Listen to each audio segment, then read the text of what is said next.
Are you allowing outside circumstances to control your thinking, or are you thinking into the result you would love? There is a difference. And you know, if you are allowing outside circumstances to control your thinking, because you will feel it. You will feel it in every cell of your body. You will feel that you are in a lower vibration because you won't want to move much. You'll kind of want to isolate, hide, stay in bed under the covers. You'll also notice that if you're allowing outside circumstances to control your thinking, you'll be full of fear, doubt, and worry. All this to do with the current thing that has activated you to start, as I call it, the runaway train of fear, doubt, and worry. Now, there's so many subjects out there right now that can activate you and cause you to allow outside circumstances to control your thinking. But I want to reassure you right now that you are far more powerful than you think, than you realize, than even the circumstances. And the quickest way to overcome any circumstance is to master your mind. Hello everyone, Tanya Pluckrose here. Yeah, I'm the lady, I'm down under now. I've arrived, I've been here for 8 weeks, and I am the lady that helps you master your mind so you can master your life. And if you would like to work with me, then please look below in the link. There's a number of options you have in order to start the process. Okay, so today I made this video, the topic about, are you allowing outside circumstances to control your thinking, or are you thinking into the result you would like, was because I had a conversation with my mum, and I rang her and she's really down. I mean, she's 88, but she's really down. And I said to her, what's going on, Mum? You feel lousy. What is disturbing your peace of mind? And then she relayed off a list of things. Many of them she didn't even have control over, but she went on a rampage of letting me know what she is, thinking about, what she's full of fear about, doubtful, anxious about. And I realized that she's not alone. She's not. Most people are allowing the outside world to control their thinking all day long. I mean, most people don't want to be in the habit of doing this, but it is a habit.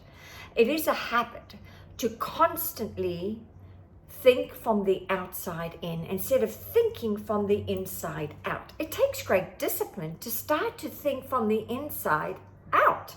And the quickest way to do this, and this is the advice I gave my mum, so I'm going to share with you what my mentor, the late legendary Mr. Bob Proctor, taught me was, Tanya, you have to have a goal.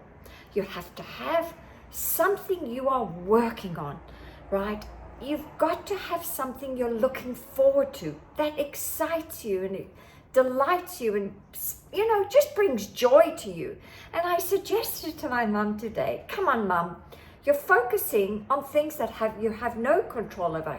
What are you doing on a daily basis? What is your vision for your life? And she, of course, went, oh, well, it's too late now. I'm 88. I said, it's never too late. Never too late to have a goal. And so I made a suggestion that she is to start aqua aerobics. It's summer here, or we're going into summer here in Australia, here in Brisbane. And I'm lucky because I've actually had 2 summers this year, one in Vegas, and then when I moved here, I get to experience another summer rather than another winter. And I said to her, come on, let's have a goal for you every week where you are going to aqua aerobics twice a week. And at first she was resistant because remember, misery loves company. Misery loves you to stay stuck. and to regurgitate what isn't working in your life. But you have to combat your mind, right? Master your mind and not let, as I say, your paradigm win, your programming win, that it's too late, I'm too old, I'm never going to get ahead. It's, what's the point? So you and me, all of us have to on a daily basis be, mastering the inner critic. Otherwise the inner critic will always win. So I've organized for her aqua aerobics twice a week, and already she shifted. I could feel the excitement shift within her about a goal, something to do with her precious life. And so for you, my darlings, I want to suggest to you that you get a goal. You get a vision, and make sure it's a big, audacious, juicy vision. Make it. This is what my mentor Bob told me. He said, Tanya, go after something you would love, absolutely love, and don't you dare worry about the how. That's right. The how is up to the universe.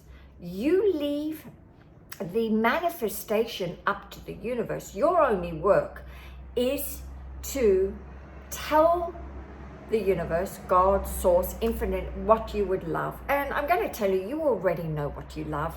It pops into your imagination all the time. And I do believe imagination is God talking to us. And so once you have that vision, you need to hold the picture. You need to constantly hold the picture as often as you can. In fact, it must be habitual. Despite what's going on the outside, don't let it get to you. I mean, this is how you control your mind. Something will affect you on the outside, but I automatically shift to going back to the picture, going back to the picture, going back to the picture, because the picture creates order in your mind. And if you want to live in a heavenly state, the first place to start is to create order in your mind, because order is heaven's first law. So get the order in your mind with a picture of what you would love, your goal, your vision. And if you want help deciding what you would love for your precious life, then book a call with me, and don't worry, I'll sort you out. I'll help you get very clear with what you would love for this thing called life that really is so short. When you consider, the opportunities that are out there for all of us to enjoy.